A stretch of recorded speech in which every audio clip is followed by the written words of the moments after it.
Now, when Mary realized that Jesus was alive, what did she want to do? She wanted to hold on to him. She wanted to hug him and just spend time with him. And Lord, let's go out to eat now. Let's just hang out. I just want to be with you every second. So Jesus says, don't cling to me. Now, he wasn't being insensitive. What he meant when he says, don't cling to me, is, hey, I've got a job for you to do. I've got a mission for you. I know you'd love to let's just hang out right now and hug and hold each other, but I've got something for you to do. Go and tell my disciples that I'm alive. And this is why Mary is the first, Mary Magdalene, this woman who many scholars think was a woman of sin, a prostitute. She was possessed by 7 demons. And yet God chose Mary Magdalene to be the first eyewitness to the resurrection. A woman of sin. And God chose her. This is why many scholars call Mary the first evangelist. Because she was the first one to go and to tell others, Jesus is alive. I've seen him with my own eyes. Grief can be good. It can be appropriate. It's necessary. Grieving can be healing. It can be cleansing. And there's nothing wrong with crying, with mourning, with going through a time of sadness. But you can't stay that way forever because God has work for you to do.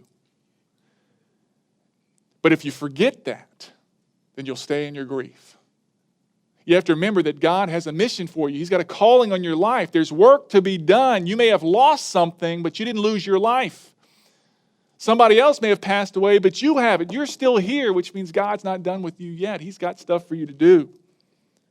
It's natural to take some time off whenever you're sad and to break away from your normal routine, but don't break for too long. He's got a mission for you. He's got work for you to do. He's got a spouse for you to take care of and to minister to, and children to raise and to lead to Christ, and maybe some parents to take care of, and a church family that needs you. You know, one of our ministries at Church Acadiana is a monthly men's Bible study.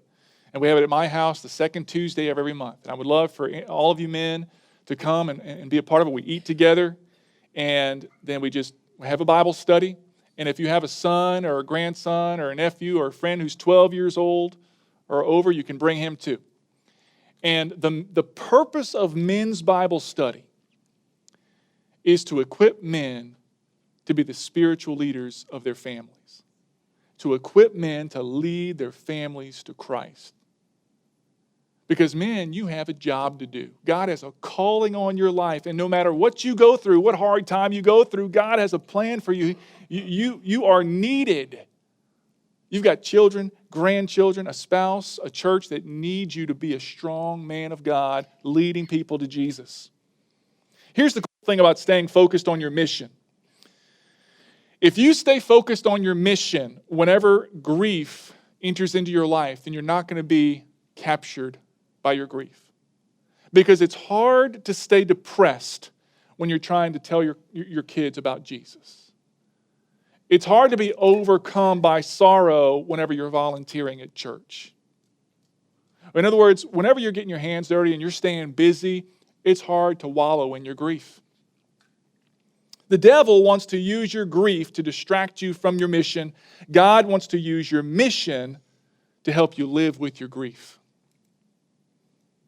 And so whenever you experience loss, don't lose your mission. Don't lose sight of God's calling on your life.